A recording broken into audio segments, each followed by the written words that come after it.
Am I the a-hole for not backing my wife up when our son says she's no longer his mother? Hi, so I think my wife has single-handedly the cause of all her problems. I'm done pretending I'm at fault. Kind of done with her in general, and I see divorce at the horizon like a bright sunrise. So me and my wife got together in college. Things were fine, and I proposed when I was 23 and she was 22. People might say that's young, and yeah, probably, but we didn't get married until we were 25 and 26. Well, she got pregnant at 24 and we had a son. I want to say, I didn't force her to have him. I told her I'd love to have him. Personally, I was ready, but if she wanted to wait a bit, I'm okay with that too. She chose to go through with the pregnancy. We start getting ready for the baby, and I told her because of our living situation, if she wants, she can go back to work and continue her career. We can afford a long-term babysitter. Our living situation is, my aunt and uncle are successful and they own a second home where we live. We just pay bills like electricity and stuff. Not bad at all, so we have extra cash. She said no. She wants to stay with our son and be a stay-at-home mom. Sure, I don't care. I'm fine with that. Bond with our baby. Well, she got PPD and didn't bond with the baby. I told her to go to therapy because this wasn't going to fly. Me bringing in 100% of the money, me paying 100% of the bills, me taking care of our baby 100% of the time that I'm at home. She didn't want to work, and she refused to care for the baby, so I had to get a babysitter every Monday through Friday anyway. I was sympathetic at first. I get it, having a baby is difficult. But 2 years of that and you start resenting them for not doing anything and refusing to get help. Constant fighting about her doing nothing and how I'm tired of being with her. I told her at one point it was either get help or I'm divorcing her and she can go back to live with her parents at the age of 27, which they've made it aware they won't be happy with that. She went back to work but not her college degree career. No, she chose to work at the local cigarette shop store. At this point, I just didn't care. It was something good enough. I just became indifferent. We stopped being intimate. We stopped talking about anything other than our son. We're basically roommates. That's our marriage. He's now 17. Me and my wife got into it because I told her I'm done. Completely done. Our son is almost 18. He's preparing himself for college, which is completely paid for by me and his grandparents. And when he's gone, I'm gone. She freaked out. Told me I'm worthless. She wishes she never met me. She hates she got pregnant and wished she aborted our son when I told her she could. He overheard, obviously, and he came out and yelled at her and told her, "Fine, have it your way. You're not my mother anymore. Go F yourself." Well, in my opinion, reap what you sow. She's now upset he wants nothing to do with her. It's been 2 months and he does not talk to her or interact with her in any way. He works a part-time job, he buys everything he needs, he has his own car, he doesn't need her for anything. If he needs something, he asks me for extra cash for help with his car, things like that. But he avoids her like the plague. She's mad at me and wants me to make him talk to her, and I said me and her are done, which I've made clear. I don't know what she's expecting from me, but if he's also done, then maybe she shouldn't say things she doesn't mean. If he wants to forgive, then he can, but I'm not going to make him, or even suggest that he should. He's old enough to make his own decisions and understand his feelings. I'd be hurt if my parents said that about me. I don't know if I'm the a-hole.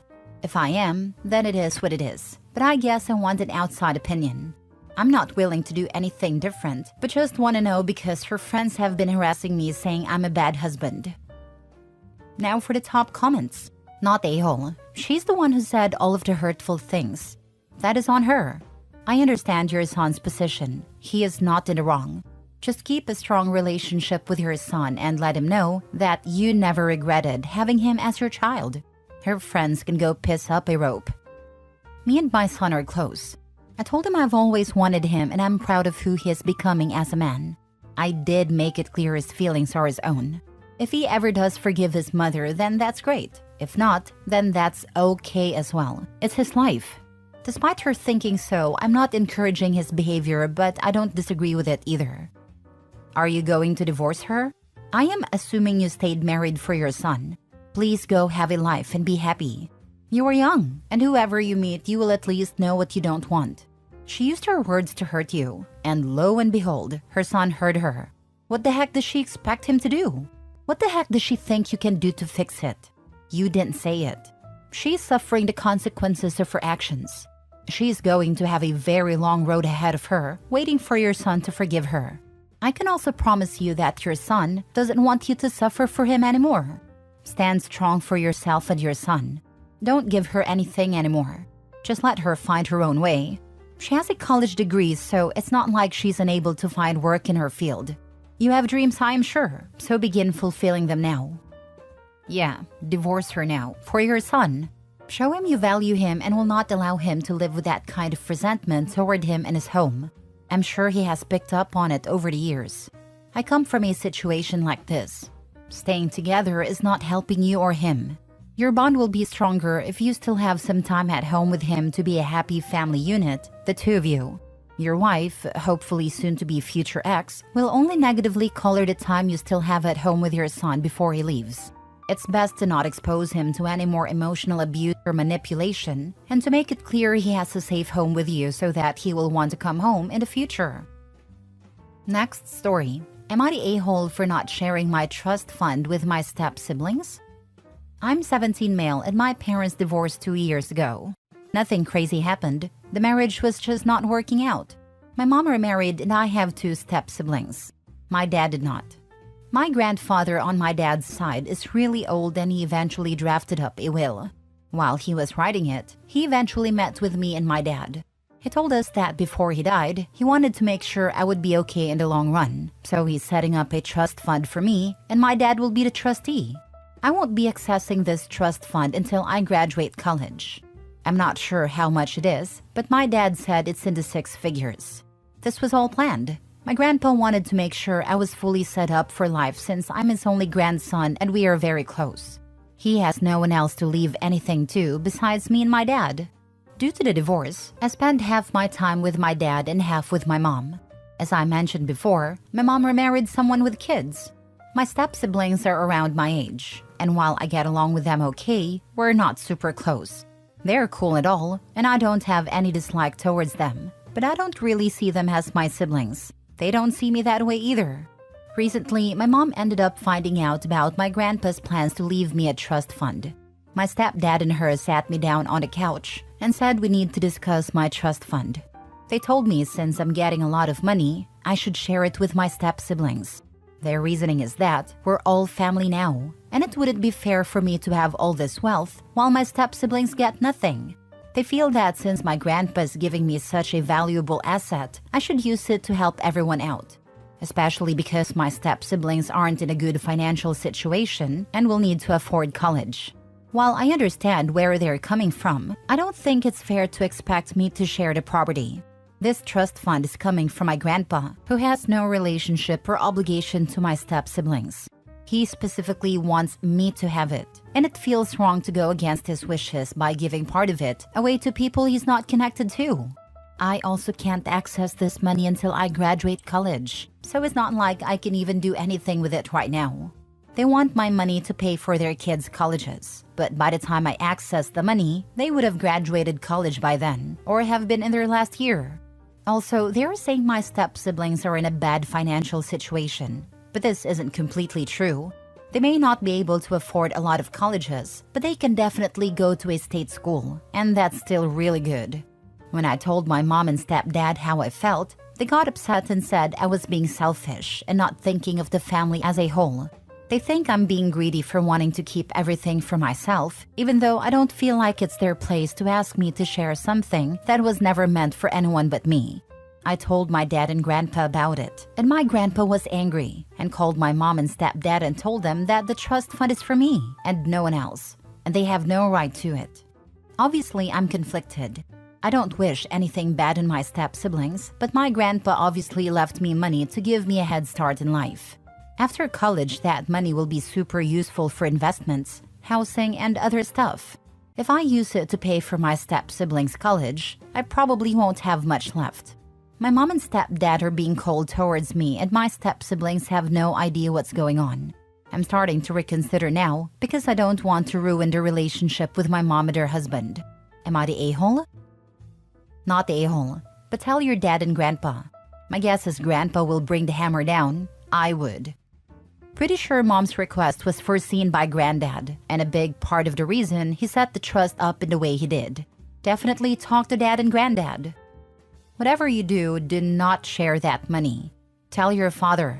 What your mother is doing is pure manipulation and disgusting. She should be ashamed to call herself your mother. Such a disgraceful POS. Not a-hole. Involve your father. I did. He called her and basically yelled at her for it. As the trustee, he told me he will make sure my mother will never see a penny of that trust fund. Since you are 17, see if you can live with your father full-time. They have shared custody of me, so I don't know how that would work. It's only 1 more year, then I could do whatever I want.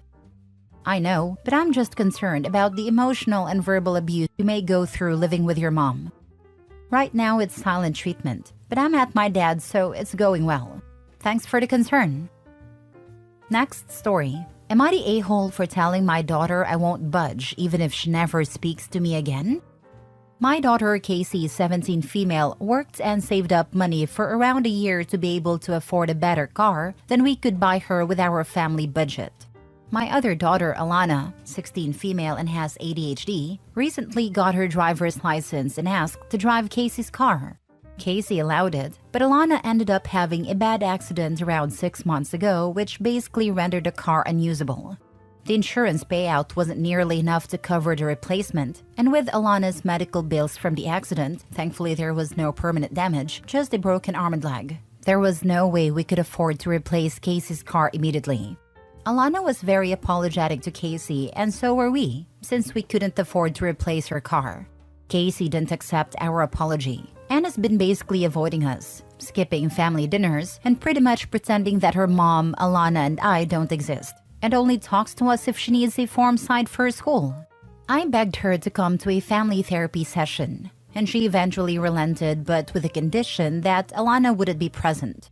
In the therapy session, she told us that she won't be resuming a relationship with us until we replace her car, which realistically won't be until next year.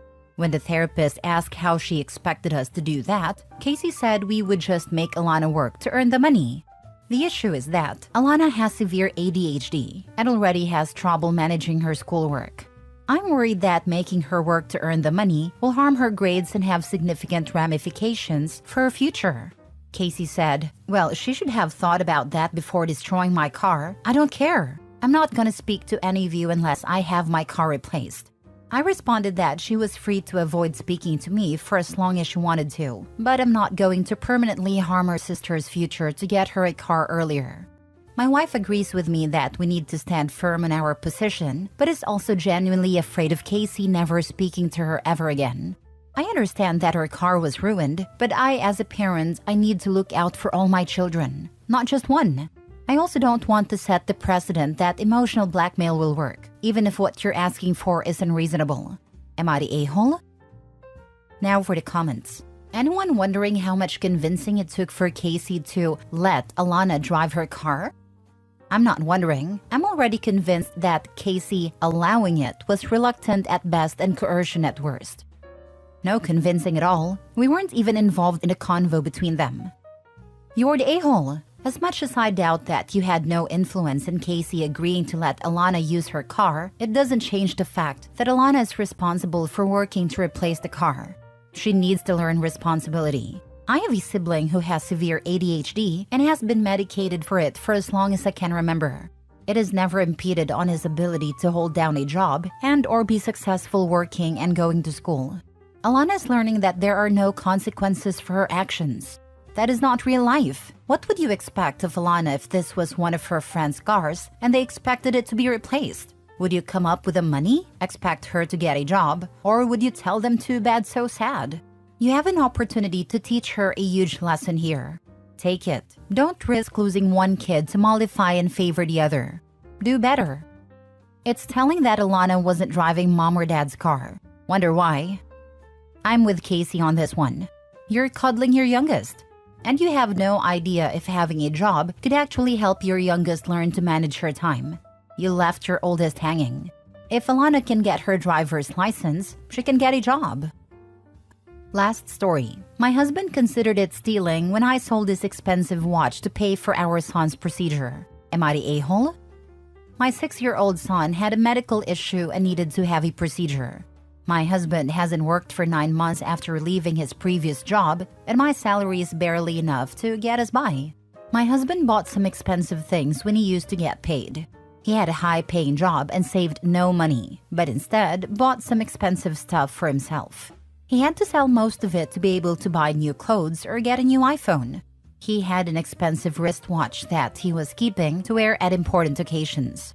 We discussed coming up with money to pay for the procedure, and he refused to give up the watch and told me to find some other way to get the money when he knows I can't. He suggested that our son stays on meds to manage the pain till I come up with the money. But the procedure was advised as soon as possible. I just could not bear seeing my son going through so much pain, so I went ahead and sold the watch and paid for the procedure. My husband found out and immediately said that he considered this stealing and said that he won't look at me the same anymore. He didn't yell or react harshly, just kept saying that I committed theft and that I overstepped and betrayed his trust. After that, he stopped saying anything else to me, just that what I did was stealing. His family sided with him, and his mom, whom I'm not on good terms with, suggested that he either divorce me or get a lockbox to keep his stuff safe, since I stole from him before. I was so devastated by how I was treated and thought that I was doing the right thing. Now he's making me feel like what I did was really stealing, regardless of the reason why I did what I did in his opinion. Was it really stealing? Am I the a-hole? Take up your mother-in-law's advice and divorce him. He was happy to see your son, who I presume is also his, in pain for the sake of a watch. Ask yourself what he actually contributes to the marriage or your and your son's life. He's a mooching mama's boy, and you deserve more. Opie is already supporting the household on her income alone. Getting rid of the mooch will save her money on food expenses. She definitely needs to move all her income into a lockbox, aka a separate account to stop him stealing it, if not already done that. As said, trust is blown. Not a-hole. It may or may not have been stealing legally speaking. But morally, you did the right thing. I would have done the same in your situation. Your husband suggesting jeopardizing your son's health and subjecting him to unnecessary suffering for the sake of a freaking watch is sick. I would 100% steal to pay for my son's surgery if he was sick and in pain, and I wouldn't feel bad about it. Especially if the person I was stealing from was the other parent. I mean, honestly, is it even stealing in this case? I don't think it is. I know this sounds bad, but I'd sell myself if it meant my kid wasn't in pain and save them.